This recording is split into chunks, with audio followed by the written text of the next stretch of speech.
goes.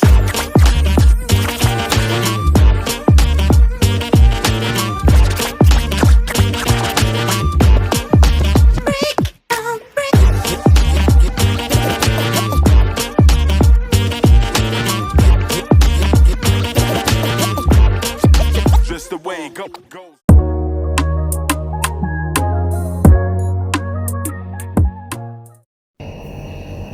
Halo semuanya, balik lagi nih di Ngobras, Ngobrol Santai. Udah masuk episode 3, masih dengan narasumber yang sama. Dan mari kita sapa narasumber kita di episode 3 kali ini. Halo Mas Mbak, gimana nih Mas Mbak kabarnya hari ini? Semoga masih sehat dan tetap semangat ya. Baik Mbak Ambar. Alhamdulillah baik Mbak. Alhamdulillah kabar saya baik Mbak Ambar. Halo semuanya, alhamdulillah baik Mbak Ambar.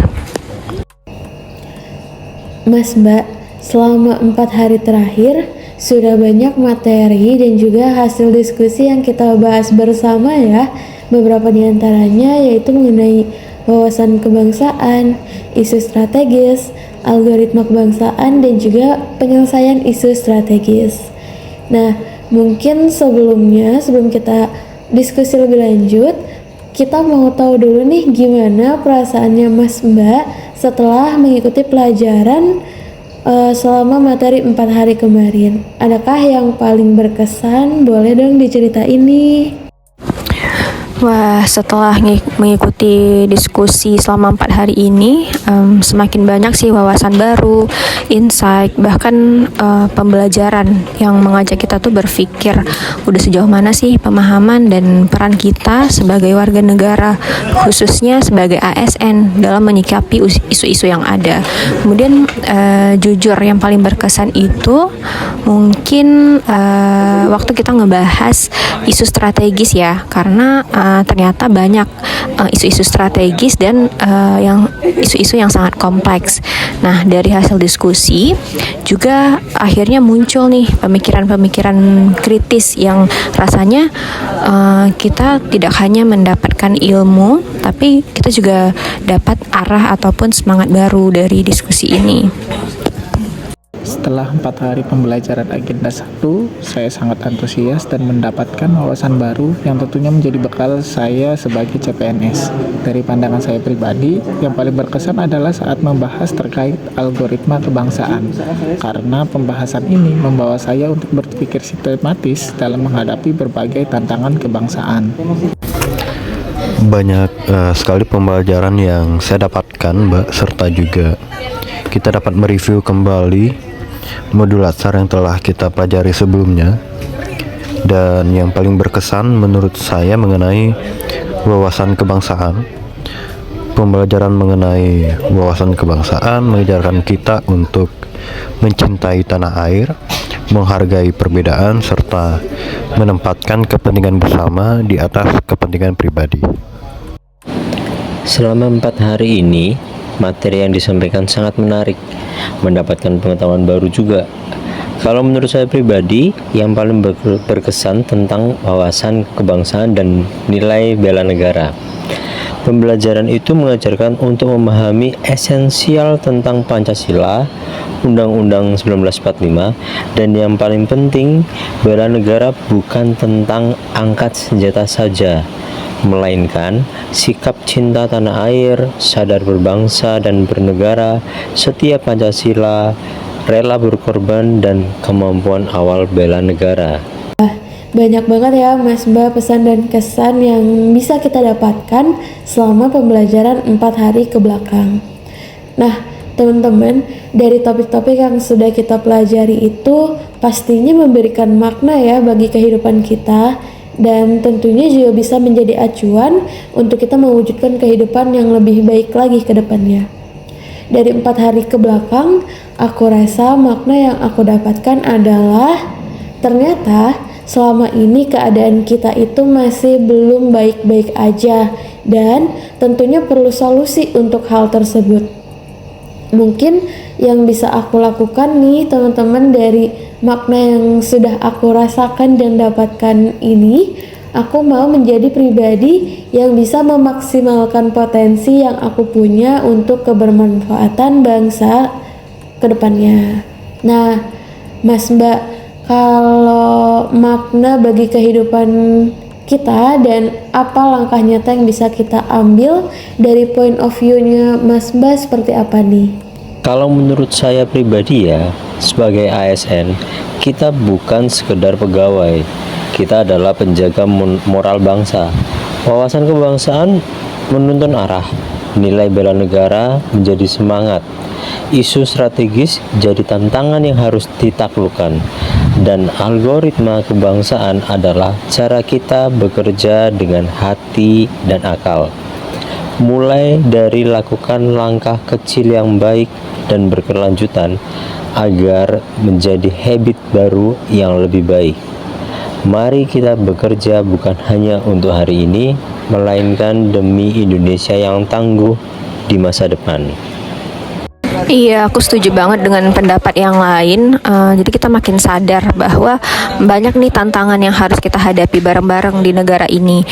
Maknanya sebenarnya buat aku pribadi, seharusnya kita jadi lebih peka, mau belajar dan sadar bahwa tindakan ataupun keputusan yang kita ambil itu sebaiknya dapat berdampak positif bagi bangsa.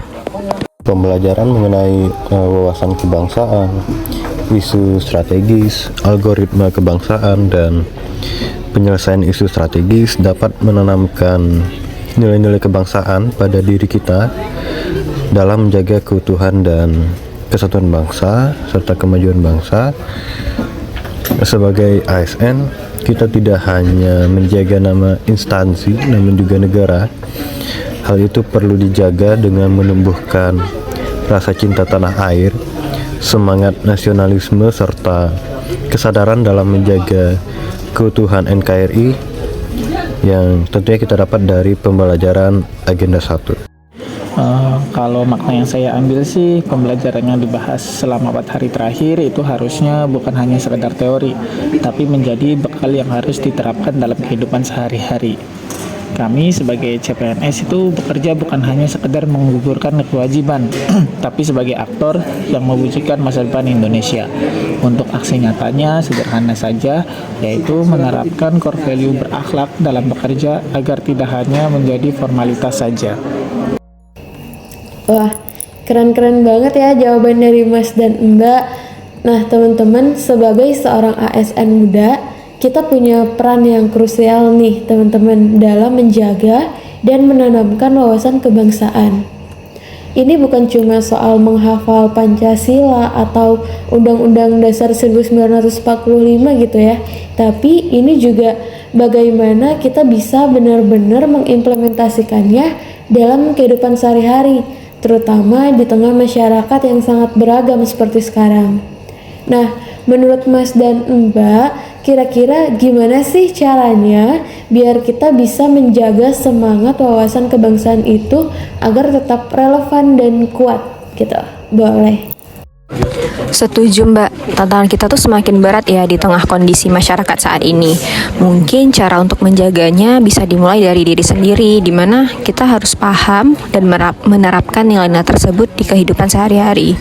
Kemudian kita juga sebagai ASN bisa menjadi jembatan komunikasi nih untuk masyarakat yang berbeda latar belakang, supaya wawasan kebangsaan ini bisa lebih mudah dipahami dan diterapkan di kehidupan sehari-hari.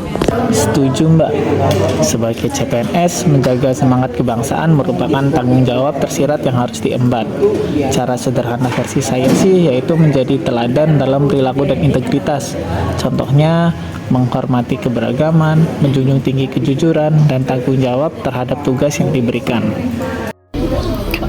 Sama seperti penjelasan saya sebelumnya, untuk menjaga semangat wawasan kebangsaan kita bisa mulai dengan menanamkan nilai-nilai Pancasila dalam kehidupan sehari-hari, bersikap kritis namun bijak terhadap isu-isu bangsa, dan kegiatan-kegiatan lain yang menumbuhkan semangat kebangsaan.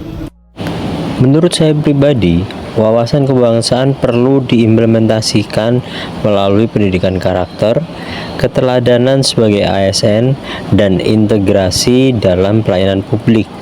Selain itu, literasi Pancasila dan Bhinneka Tunggal Ika harus secara kontekstual, bukan hanya sekedar hafalan. Wah, menarik banget sih poin-poin yang sudah disampaikan oleh narasumber kita kali ini ya.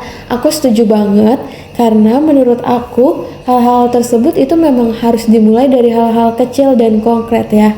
Jadi bukan cuma teori tapi juga bagaimana kita bisa jadi contoh nyata di lingkungan terdekat ya. Oke, ngobrolin cara menjaga dan juga menanamkan wawasan kebangsaan, berarti kita sudah sadar ya terkait isu-isu urgent yang ada di sekitar kita nih. Tapi nih kan kita beda-beda ya Mas Mbak tempat berkegiatannya. Nah, aku pengen tahu nih isu apa aja yang paling dekat dengan keseharian narasumber-narasumber kita. Kalau aku karena aku di lingkup BPSDM ya, jadi mungkin isu yang paling dekat dengan keseharianku ya gimana kita terus berinovasi dan juga mengusahakan untuk menjadikan SDM yang ada di kita ini menjadi semakin unggul nih. Nah, itu kan kalau dari POV aku ya, boleh dong di-share nih dari POV-nya Mas Mbak sekalian dari lingkungannya Mas Mbak, itu kira-kira isu terdekatnya seperti apa?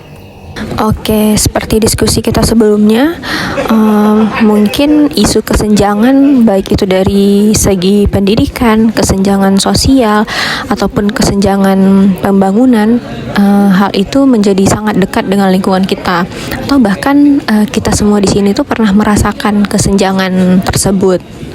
Kemudian ditambah lagi, sekarang kita semua berada di lingkungan PU yang mengedepankan pembangunan infrastruktur nih. Rasanya isu pemerataan pembangunan ini tidak hanya dekat dengan lingkungan kerja kita, tapi bisa menjadi bukti hadirnya pemerintah di tengah-tengah rakyat. Saya setuju dengan pendapat Mbak Cut. Kesenjangan pendidikan dan sosial menjadi isu yang harus segera diselesaikan saat ini. Pemerataan baik dari segi infrastruktur ataupun kesempatan harus bisa dilakukan untuk mewujudkan Indonesia Emas 2045. Kalau dalam keseharian saya Mbak, hampir sama dengan Mbak Cut karena kami dari UNUR yang sama. Jadi isu yang paling dekat yaitu isu pembangunan yang belum merata. Mungkin saya bisa menambahkan sedikit, selain memastikan pembangunan infrastruktur yang merata, juga memastikan perencanaan wilayah yang nantinya berdampak pada peningkatan konektivitas, pertumbuhan ekonomi lokal, serta peningkatan kualitas hidup masyarakat. Isu terdekat dan yang sangat dekat dengan keseharian menurutku sih tentang cybercrime. Kejahatan komunikasi massa bukan hanya tentang penyebaran hoax ataupun hate speech saja. Perlindungan data juga perlu diperhatikan. Mulai dari ketika kita keluar dari meja kerja kita, harap berkas yang ada itu dirapikan, atau bahasa sekarang clean desk.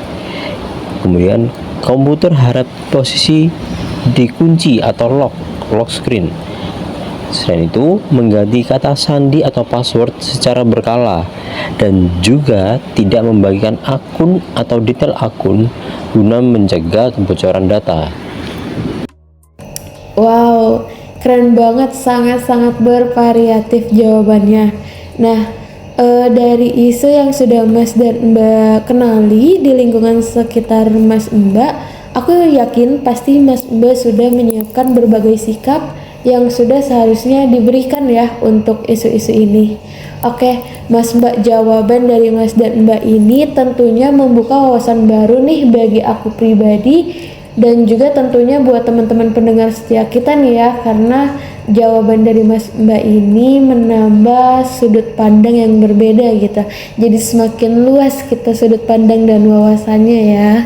Oke teman-teman, ada pembuka pasti ada isi ya. Nah, Begitu juga dengan obrolan penting kita kali ini, sudah jelas pasti ada isinya. Oke, sebelum kita menutup episode kali ini, boleh dong Mas Mbak, kita pengen denger closing statement dari Mas Mbak nih, supaya kita semakin semangat untuk membela bangsa kita tercinta ini. Boleh? Nah, dari diskusi terus hasil refleksi kita kali ini sebenarnya harapannya sih nggak hanya menjadi teori di kepala ya, tapi membuat kita sadar dan menerapkan hal-hal tersebut dalam bentuk aksi nyata. Sebenarnya tidak masalah mulai dari hal kecil, asalkan konsisten dan dilakukan sepenuh hati. Oke, kalau closing statement dari saya sih, perubahan besar dimulai dari perubahan-perubahan kecil. Sebagai CPNS, kita diberi kesempatan masuk ke dunia birokrasi. Ini bukanlah posisi yang kecil, melainkan pijakan awal untuk mewujudkan sistem yang lebih baik. Dari saya, mari jadikan semangat bela negara bagian dari keseharian dalam sikap maupun tindakan. Kita mulai dari hal yang sederhana seperti bekerja dengan integritas, saling menghargai, dan peduli dengan lingkungan sekitar. Aku setuju banget sih dengan pendapat teman-teman. Lakukan hal kecil dengan baik, konsisten, dan berintegritas. Wawasan kebangsaan dan nilai bela negara bukan pelengkap, tapi fondasi kita sebagai ASN. Oke, teman-teman pendengar setia podcast Ngobras, itu dia obrolan kita di episode kali ini. Jujur seru banget buat bahas obrolan ini bersama narasumber setia kita tentunya ya. Oke teman-teman, gimana nih pendapat kalian dari obrolan santai kita kali ini? Coba boleh kasih tahu kita di kolom komentar ya. Dan jangan lupa buat like, share, and subscribe biar nggak ketinggalan obrolan seru lainnya. Sampai ketemu di Ngobras episode lainnya ya. Bye-bye.